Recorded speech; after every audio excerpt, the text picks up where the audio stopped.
a country cannot be judged by how it treats its senior citizens, but how it treats the lowest in the society.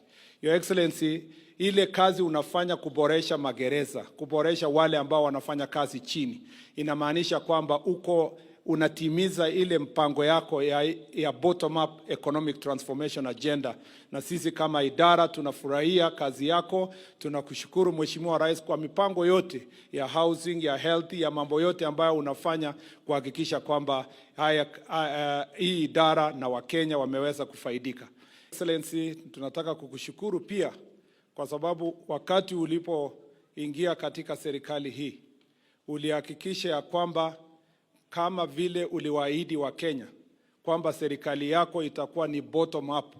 Ulianza kwanza kwa kuangalia wafanyikazi wa serikali ambao wako katika kitengo cha chini katika idara tofauti, aswa katika mambo ya usalama na mambo ya magereza.